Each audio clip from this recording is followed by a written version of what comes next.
नमस्कार, स्वागत है आपका जनगणमन 24/7 पर। और आज आपका ध्यान दिलाना चाहती हूँ मोदी जी के पहले पॉडकास्ट पर। जी हाँ, उन्होंने प्रधानमंत्री के कार्यकाल में सबसे पहला पॉडकास्ट किया।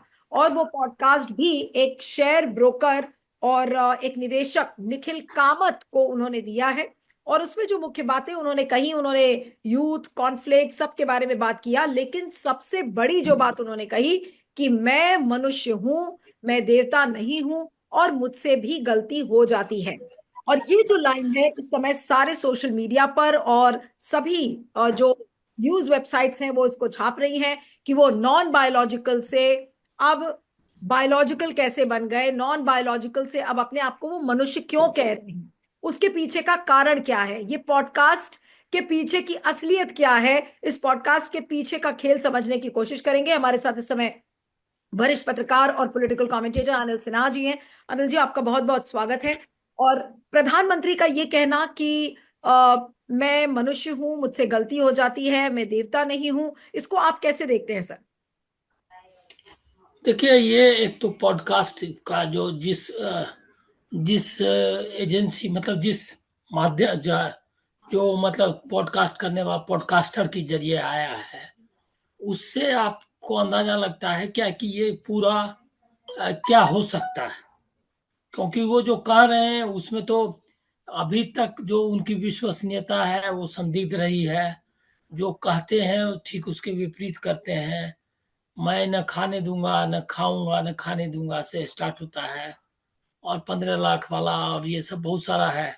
तो इसीलिए उनके कहने सुनने का कोई ज़्यादा मीनिंग है ऐसा मानना मुश्किल है। लेकिन इसके पीछे कुछ निहितार्थ तो है ही कि किस किस एजेंसी मतलब किस चैनल को उन्होंने दिया है, ये इम्पोर्टेंट है। वो स्टॉक ब्रोकरेज कंपनी है, और मीडिया से उसका कोई ताल्लुक नहीं है। जो जिन मीडिया मतलब हम लोग जिस मीडिया को जानते हैं, जो मतलब जर्नलिज्म का मीडिया, जो इंफॉर्मेशन डिसेमिनेट करता है, जो उसको एनालाइज करता है, जो लोगों को एजुकेट करता है, उसके वेस्टेड इंटरेस्ट नहीं होते हैं, वो न्यूट्रल होता है अपने इकोनॉमिक और पॉलिटिकल इंटरेस्ट को लेकर के।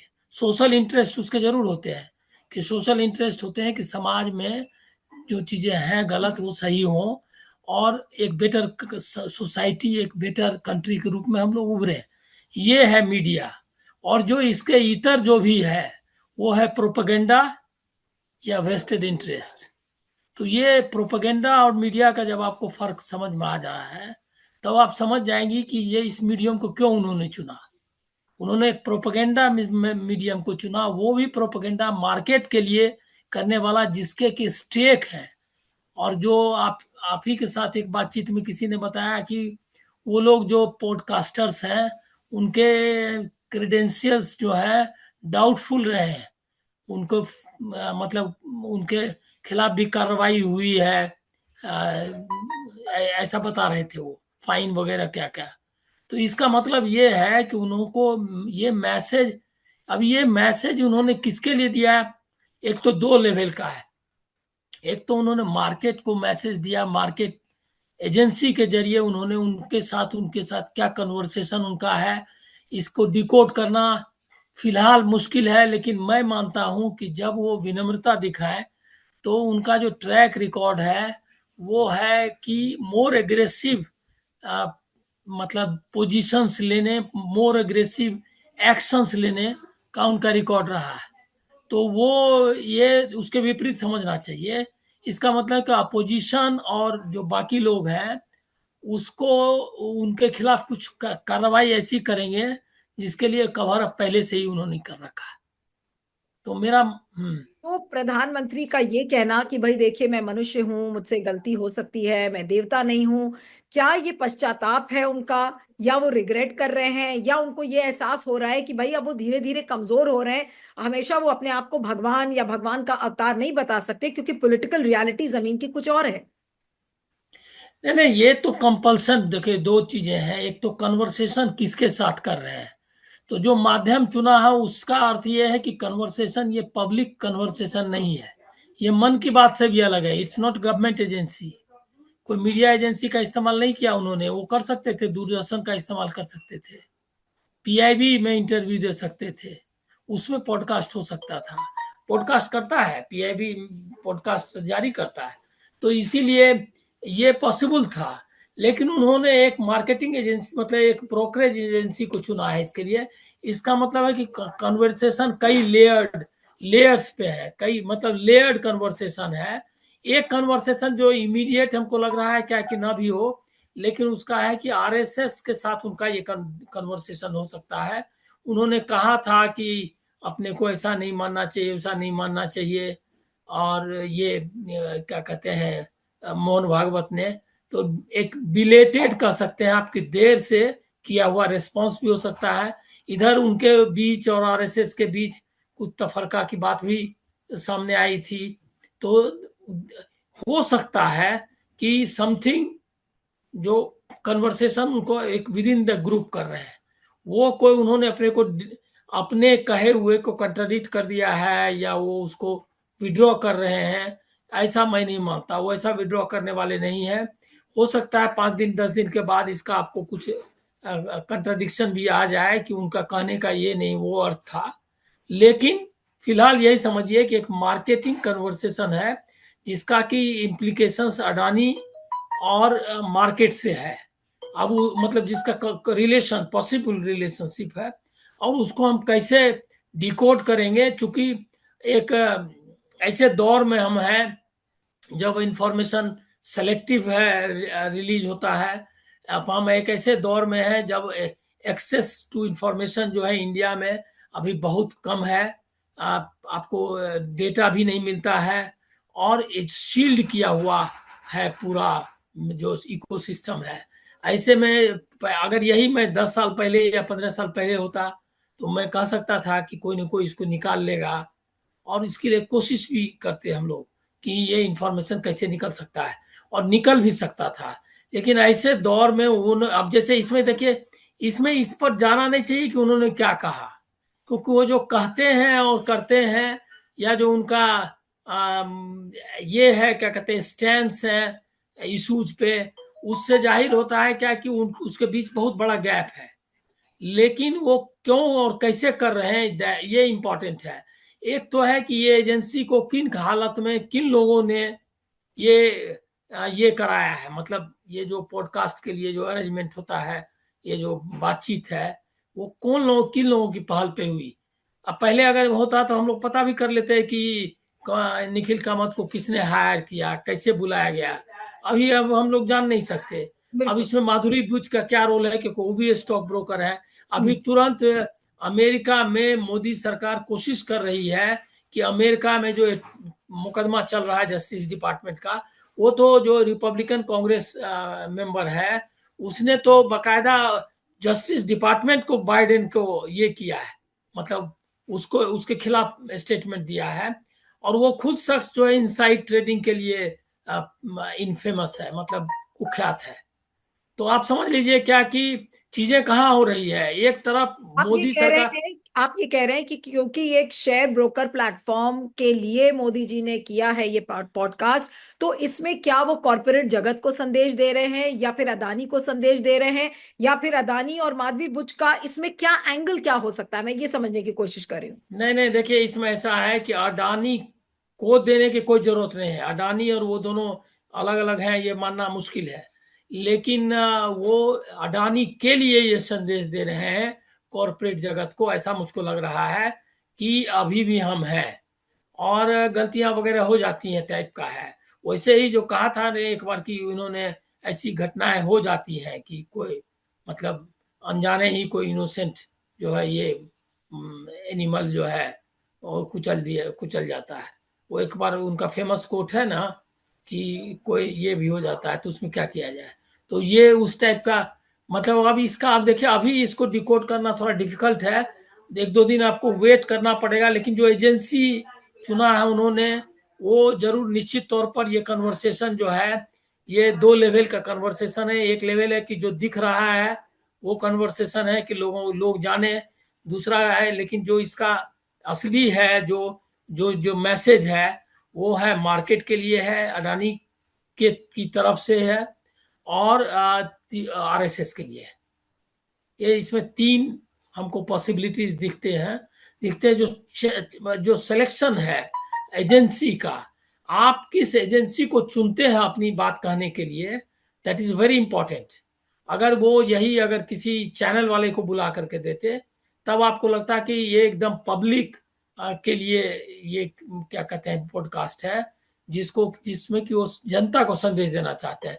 इसके लिए वो जैसे उन्होंने चुना है कई बार कि सिर्फ टेलीकास्ट किया है दूरदर्शन ने, तो ऐसे भी कर सकते थे कि उस कोई मोनोलॉग, जनरली वो मोनोलॉग करते हैं, वो जो क्वेश्चंस हैं वो उनके ही क्वेश्चंस दोहराते हैं।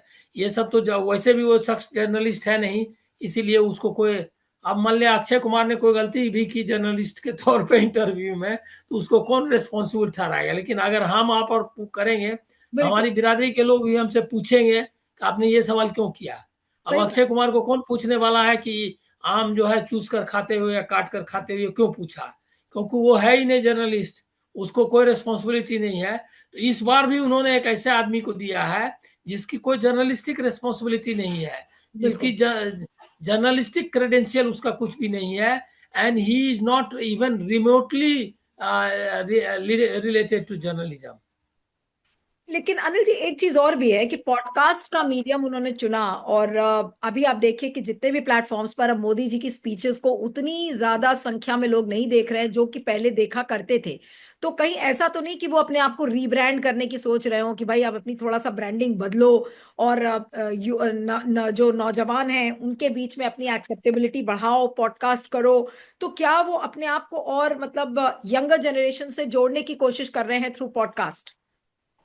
नहीं नहीं, मुझको नहीं लगता है ये, मुझको नहीं लगता कि ये लार्जर ऑडियंस के लिए किया हुआ पॉडकास्ट है, और इसके लिए वो एड्रेस कर रहे हैं उनको लिए, मतलब मुझको लग नहीं रहा कि उनका टारगेट ऑडियंस जो है वो कोई बड़ी जमात है, मतलब भारतीयों या युवाओं की एक बड़ी जमात है, या पूरी दुनिया में। हमको लग रहा है कि एक कॉरपोरेट और जो वर्ल्ड अफेयर्स से रिलेटेड लोग हैं, मतलब ये ग्लोबल ये मीडिया के लिए है। अब इसका इंटेंशन फिलहाल, अब पॉसिबिलिटीज हैं, बहुत सारी पॉसिबिलिटीज हैं, जिसमें है क्या कि कुछ ये भी हो सकता है कि जो अमेरिका में जो अमेरिकी जो क्या कहते हैं सत्ता जो नहीं आ रही है, ये और ये जो सारे हालात बदल रहे हैं, चाइना ने बॉर्डर पे इतना बना लिया है, वो सब जो कुछ कुछ बबल्स फूटने वाले हैं ऐसा लग रहा है, या इकोनॉमी में कुछ बड़े चेंजेज आने वाले हैं। एक जर्नलिस्ट के रूप में हम इसमें थोड़ा सा हालात पर ही गौर कर सकते हैं, और इसको हम लोग जो लूज एंड्स हैं, जो अलग अलग तार हैं खुले हुए, उसको हम जोड़ सकते हैं। इसके अलावा हमारे पास कोई ऑप्शन नहीं है, क्योंकि एक्सेसिबिलिटी हमारी जो है, ये जो एक्सेस है हमारा इंफॉर्मेशन का, वो बहुत लिमिटेड और बहुत हैंडीकैप्ड है। तो ऐसे सिचुएशन में हम आगे नहीं कर सकते। तो इसीलिए हम लोग को लग रहा है क्या कि, लेकिन ऑडियंस निश्चित तौर पर ये लार्जर ऑडियंस नहीं है, इसीलिए इसको अगर आप आंक रही हैं क्या कि ये बहुत पॉपुलर नहीं हुआ, वायरल नहीं हुआ, तो मैं नहीं समझता कि वो उनका इंटेंशन रहा होगा, क्योंकि वो उसी हिसाब से फिर उस बोलते। लेकिन उन्होंने जो कुछ कहने की कोशिश की है, अब ऑडियंस उनका निश्चित तौर पर एक मार्केट है, दूसरा आरएसएस है, तीसरा जो ग्लोबल जो पॉलिसी मेकर्स हैं, या जो क्या कहते हैं अलग फॉरेन अफेयर्स की जो चीजें करने वाली जो दूसरा फॉरेन डिपार्टमेंट्स जो अलग अलग देशों का है, क्योंकि उसमें उन्होंने कई विदेश नीति वगैरह सबके बारे में कहा है, we are peace loving countries फला ये हो। तो ये सब हमको लग रहा है कि ये सब हमको नहीं लगता, उनको मालूम है कि बनारस और क्या कहते हैं अहमदाबाद का जो ऑडियंस है वो किस तरह की भाषा के लिए उनको जानता है, और उनको आइडेंटिफाई किस तरह से करता है। उनको वो जरूर एक लाउड किस्म का कुछ क्या कहते हैं बहुत एसिडिक ये जो है वो कुछ करते, लेकिन वो उन्होंने नहीं किया है, और बल्कि इसमें उन्होंने कोशिश की है कि थोड़ा माइल्ड रहे। तो माइल्ड इसका मतलब है कि ये अगर कोशिश कर रहे हैं वो, तो निश्चित तौर पर उनका ऑडियंस अहमदाबाद और बनारस का नहीं है, न वो जो ट्रोल आर्मी है जो सोशल मीडिया पर कूदते रहता है, क्या कहते हैं हम लोगों के और आप लोगों के सबके खिलाफ वो आर्मी है, वो निश्चित तौर पर वो ऑडियंस नहीं है। बीजेपी का बजरंग दल का ऑडियंस नहीं है। ये ऑडियंस कुछ डिफरेंट है। हम इसको इतना ही डिकोड कर सकते हैं कि ये एक डिफरेंट ऑडियंस के लिए डिफरेंट रीब्रांडिंग अगर है भी, तो ये इनके बीच में, लोगों के बीच में नहीं है। ये है एक सेलेक्ट ऑडियंस के रूप में, जिसके की ग्लोबल इंटरेस्ट हैं, जिसके कॉरपोरेट इंटरेस्ट हैं, जिसके इंटरेस्ट जो है निश्चित तौर पर कॉमन गरीब आदमी का इंटरेस्ट नहीं है। तो इसीलिए हमको लग रहा है क्या, इसीलिए उन्होंने चुना भी। अब मान लिया कि कोई आदमी अगर high profile stock broker company के शख्स को चुनता है अपना इंटरव्यू देने के लिए, तो निश्चित तौर पर वो राजदीप सरदेसाई या कोई जो गोदी मीडिया वाला, मतलब या मीडिया का जो भी आदमी है, उसको उसके लिए पॉपुलर ऑडियंस के लिए नहीं चुन रहा है। ये तो अपन कह सकते हैं। इसलिए आप अगर देख रही हैं क्या 200-300 लोग देख रहे हैं, निश्चित तौर पर वो ज्यादा लोगों को देखने के लिए नहीं है। अब वो कोशिश तो गोदी मीडिया कर रहा होगा, हमने देखा नहीं है, चैनल्स खोले नहीं है, लेकिन निश्चित तौर पर उसको चला रहा होगा लगातार कि लोग देखें, लोग जाने, बिल्कुल। या उसके 50।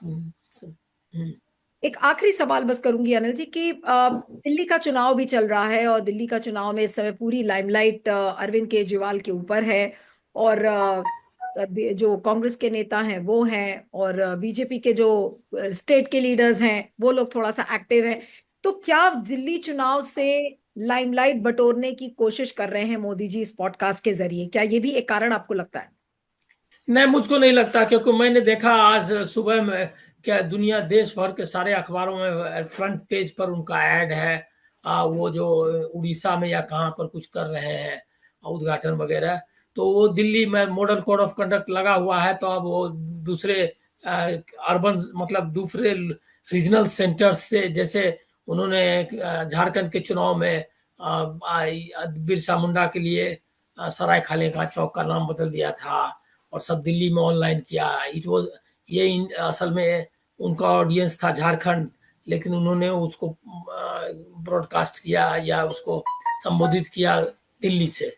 तो ये जो है, ये अगर उनको ये दिल्ली वाला ने, मैं आपसे एग्री नहीं करूंगा कि दिल्ली अभी उनका, दिल्ली के लिए वो अलग सारे अभियान में लगे हुए हैं और उनका पूरा आर्मी लगा हुआ है। वो दिल्ली नहीं है इसका ऑडियंस। इसका ऑडियंस और इनका इसका टारगेट जो है बिल्कुल। निश्चित तौर पर दिल्ली से अलग है। ये चुनाव वगैरह ये मत देखिए, एक बिग कॉरपोरेट ग्लोबल इंटरेस्ट को एड्रेस किया उन्होंने। और उसके पीछे का रीजन अभी समझ में यही आता है कि अडानी का जो केस चल रहा है वहाँ अमेरिका में, वो उसकी वजह से वो रीब्रांडिंग कर रहे हो कि अपनी भी रीब्रांडिंग उनकी जरूरी है, अपने को पाक साफ सही आदमी बताना चाहते हो। दूसरा है क्या कि जो हालात हैं बॉर्डर्स पे चाइना का, ये है, हो सकता है क्या कि वो बहुत ज्यादा बढ़ने की स्थिति हो, क्योंकि उनको तो ज्यादा पता होगा। तो ये भी स्थिति है, कुछ कुछ है ऐसा जिसको कि आप लोकल इलेक्शंस, रीजनल इशूज, गरीब लोगों का लार्जर इंटरेस्ट, इससे जोड़ के नहीं देख सकती। ये बिग स्ट्रेटेजिक समथिंग इसका रिलेशनशिप है, जी। ऐसी मेरी समझ कहती है। ओके, चलिए, आपका बहुत बहुत शुक्रिया Anil ji. Thank you so much for joining. Thank you.